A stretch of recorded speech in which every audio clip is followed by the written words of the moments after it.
What, Sid? Look in the camera. Sorry, Sid messed up my intro. If we're working on it. We're only like 100 episodes in. All right. Welcome to the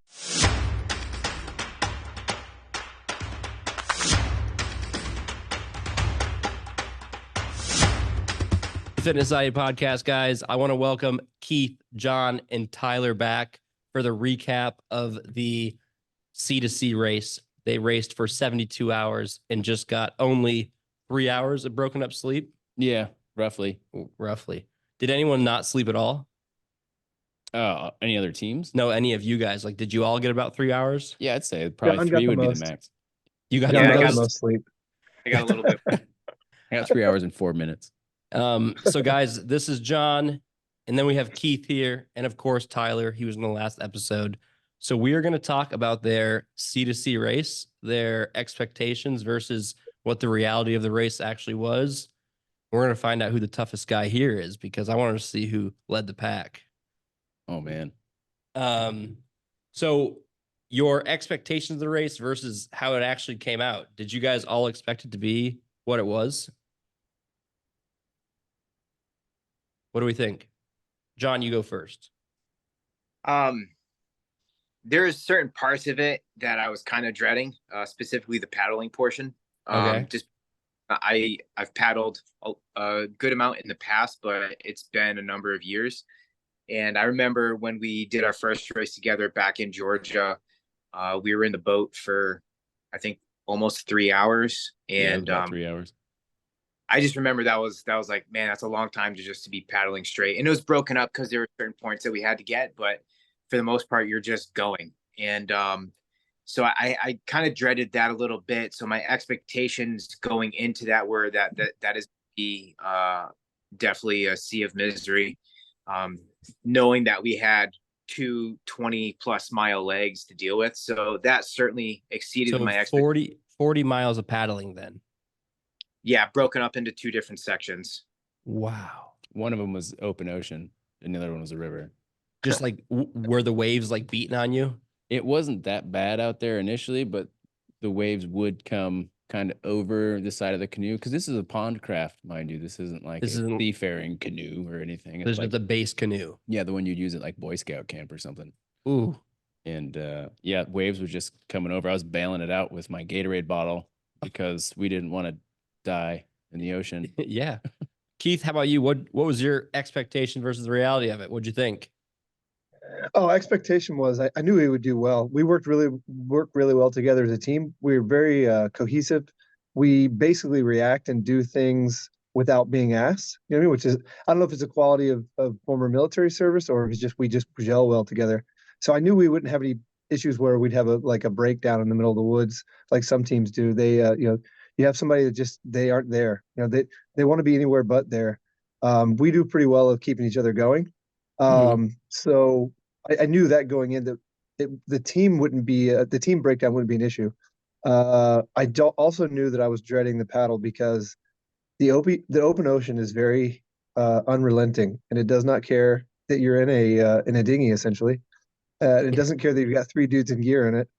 And it's just brutally long and miserable. Well, I assume it like works your core because you're rocking back and forth, your shoulders, your arms, your back. Yeah. I mean, not much of your body's getting rest while you're in a canoe. I would say the muscle portion of it isn't even the problem. I think we all did a ton of rowing, because it's hard to replicate the rowing that you do in a canoe. So you try to concept 2 rowers and that kind of stuff to kind of replicate it. Mm-hmm. I think the muscle issue isn't the problem. It's the stationary portion. Like your legs go numb, your lower half shuts down essentially. So when you try to get up and move, you're basically locked in place. So that's one of the more brutal parts of it is that the rest of your body is fighting to keep you upright. And the parts that aren't actively working are falling asleep because they're bored, essentially. Your glutes are just numb. Yeah, exactly. I bet your glutes being numb weren't bad after the bike, though.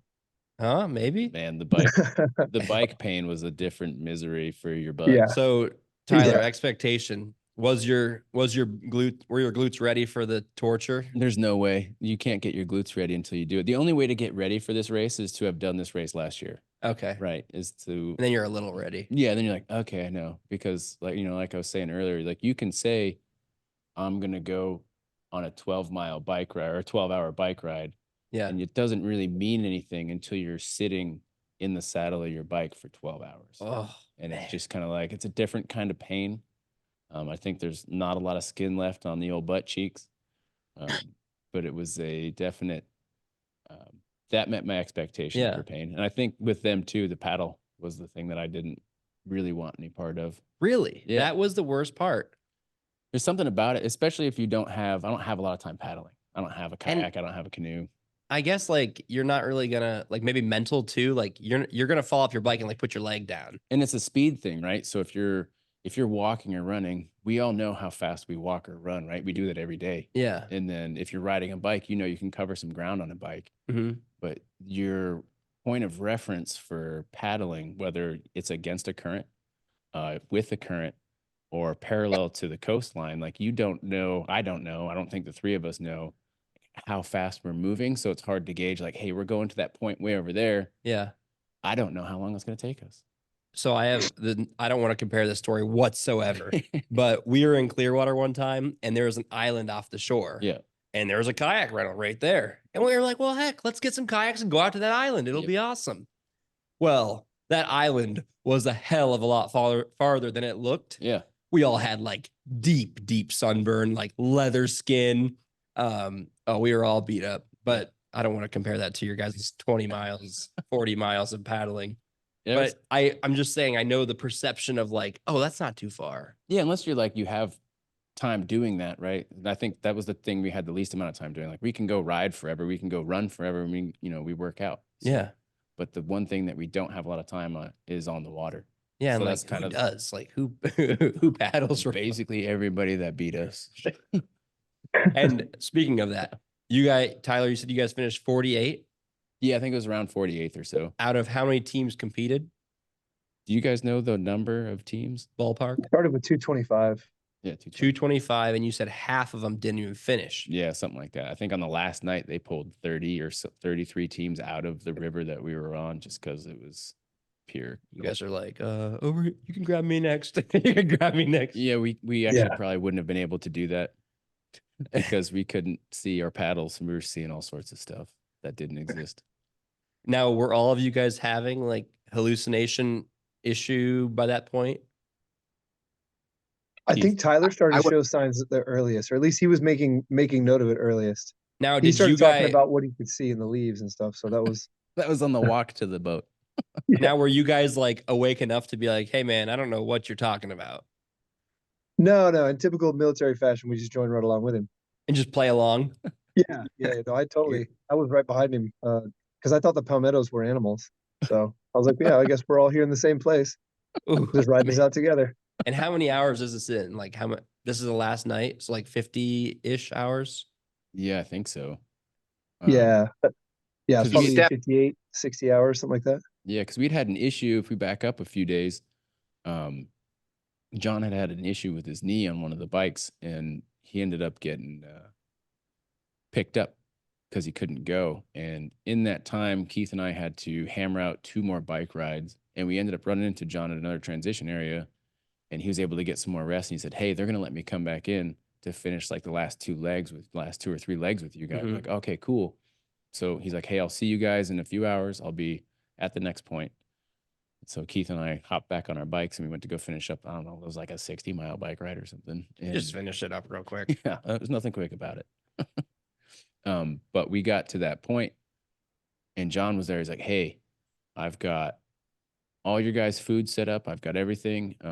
What do you guys need me to do? And I was like, take these maps. And then from that point on, I shut down. I like could not pack my bag for this next leg. And we had 30 minutes to get out of there before we were like kind of disqualified from finishing the race. You couldn't even pack your bag? No, dude, I could not function. And they were just like staring at me like out. They're like, hey. Now, like you just couldn't figure out what to put in your bag, or you literally couldn't zip it up, or you just couldn't? I had nothing going. I was just looking at all the stuff in front of me like, hey, we got to go. I'm like, okay, that sounds good. Like, let's do that. And they're like, pack your stuff. And I was like, yeah, that's great. So did one of you guys step in and just throw it together and like, let's go? More or less, because I saw he was like packing things that he wouldn't have had previously in the race. and then he'd unpack them and pack them again. And like the bin, like Keith and I already have our bins in the truck. We're all set, ready to go. His bin is still half-assed open, Oh my and then God. just like going in circles. And so finally, I was just like, we got to go. And we picked up the bin. He put the bag that he didn't need back in the bin, and then we just started trekking. But what was cool about that point, that was at hour 60, I think 60. Yeah. And we had, in order to get to the walking portion, we actually had to go through some pretty cold water. And I think that for all of us, that was a moment of like reinvigoration. Kind of and woke you just back like up. yeah, that was like the transition. It was like, hey man, we're on our last section and it's gonna suck, but like I think it made it more real. At least it did for me at that point. Yeah. It's like we're crossing over this boundary, and now it's just like, now we're in it. Now we're finishing. That's so huge. Yeah, you guys look over. Tyler has some sticks and stones. He's putting them in his bag. You're all happy. Dude, I left that point with probably about 20 pounds of extra shit I didn't carry before. Huh. Like I was like just grabbing batteries for things I didn't have. You're like, I'm hungry. And I was just like, just jamming it into my bag. And I was like, this is good. And when I closed the top, I realized the top of my bag was probably about 8 inches higher than it had been for the last 2.5 days. And I was like, well, my box is on the truck and they're in the river and we gotta go. Did anyone else have any like rough moments where you guys were like, this is it? Like this, I'm done with this? Oh, 100%. Speaking of the packing thing, I've been trying to keep all of my stuff separate. So I packed all of my wet clothes. I packed that in my bag. Like I was going to walk around with wet clothes in my bag. Oh, Because it's just what I needed was more weight and garbage in my bag. So at one of the TAs, I just decided to pack that as stuff that I needed. So I threw that in there. so you But guys had like for me- changing points then where you're able to Yeah. change? Yeah. Okay. Go ahead, Keith. Sorry. No, for me, that last paddle, I was just, I contemplated numerous times. I didn't say it out loud, but I thought about it.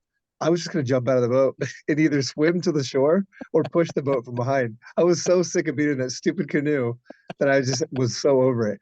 Because we had gone through a couple of portions where you're going by in people's houses, these big, beautiful homes, and they're having a great time. And they're, by this point, they had seen enough people go by. So they were asking, hey, what are you guys doing? So we're, conversating with these people. And all you're thinking is, why am I here? And they're there. You're like, behind a that guy is fire. sitting in a hot tub. Exactly. Having a blast, got party music going. I think it was Friday or Saturday night. So everybody's having a good time. And there we are just sucking in this stupid little canoe in the middle of nowhere. Oh, man. Yeah. Now, did your hands get beat up from paddling so long? Yeah. Yeah. Yeah. Yeah. I can't feel my left hand really. Really? That is the craziest thing.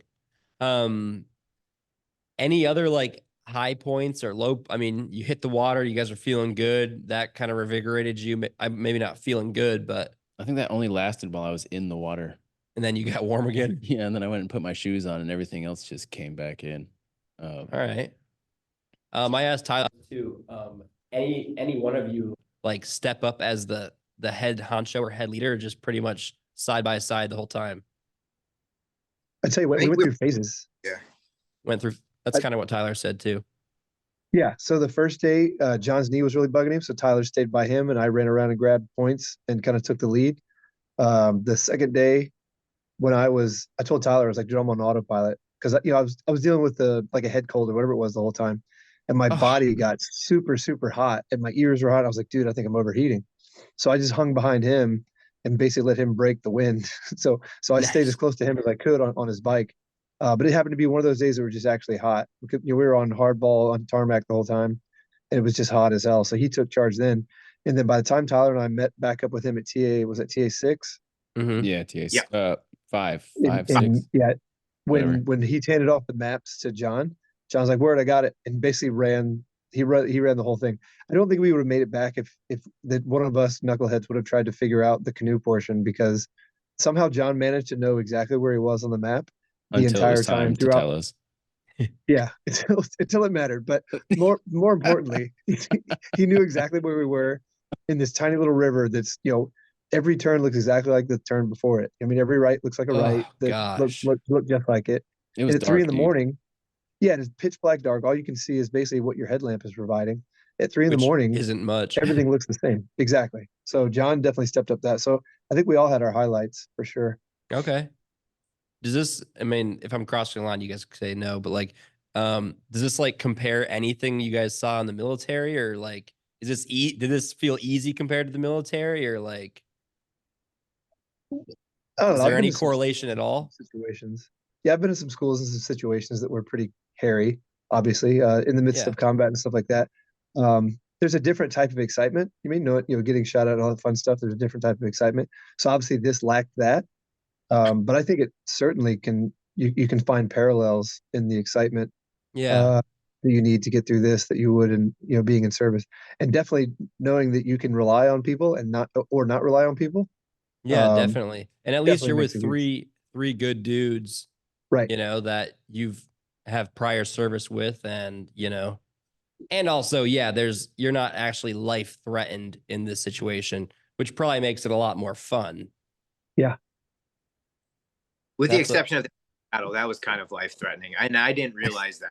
the paddling was life threatening. Both Well, of them. And if John, to get really big, and I didn't know because I was in the very front because we had to distribute the weight that way.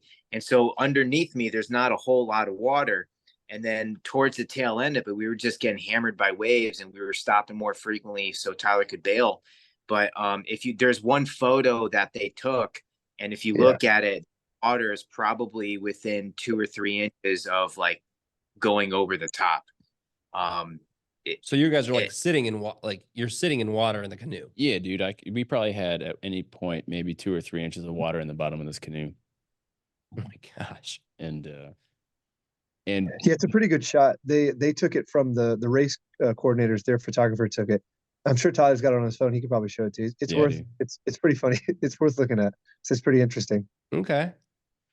And then if John wasn't allowed to come back into that race the time he did, Keith and I wouldn't have made it down that river that night. There's no way. We were both so far gone and seeing so much things that weren't there. Both of us were passing out while we were paddling.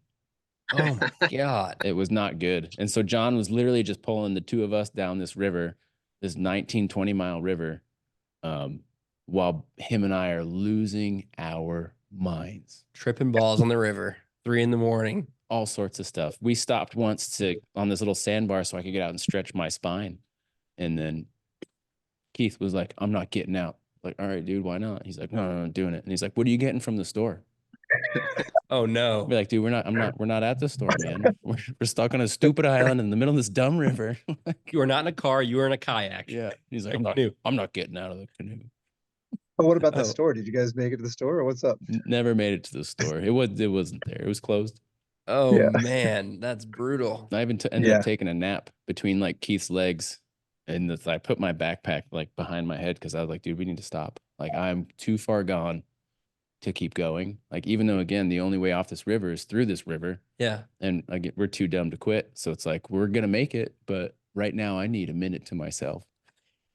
And I just took my like backpack and tried to lay it between Keith's legs, and I laid down with my head looking up at him while he was just dumping water on my face from his little paddle. And slept right through it. No, Didn't Nope. get any sleep. I got like 10 minutes maybe. Okay. 10 minutes is better than no minutes. That's true. It did a world of good because we were almost there. Keith, how about you? You figure out how to nap anywhere? Just while I was supposed to be doing something else. I would fall asleep. I fell asleep a couple times. I almost dropped my paddle a couple times because of it. Which one of you guys fell asleep pedaling on the bike? That was I me. was down. John? That Yeah. had to be terrifying. Yeah, I didn't even know what I was doing. I just remember my eyes getting pretty heavy and it felt comfortable. And the next thing I know is the bike's jerking off to the left and I'm heading towards the fence, and I woke up like last second before hitting it. And that was that. And then had the privilege of falling asleep while walking the next day. And then a couple times too. So yeah, it was like new check marks in the boxes for sure. Like Any good hallucinations for you?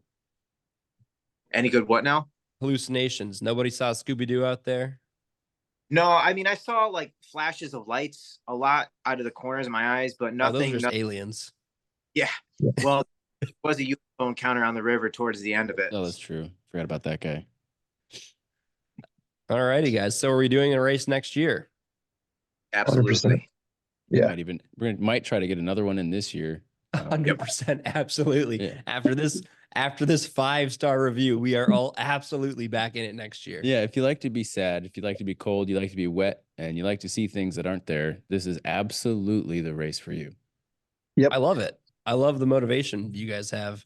I'm slowly getting into the more like push yourself. Like I used to be like, these things are stupid. Like I didn't get why anyone would do them.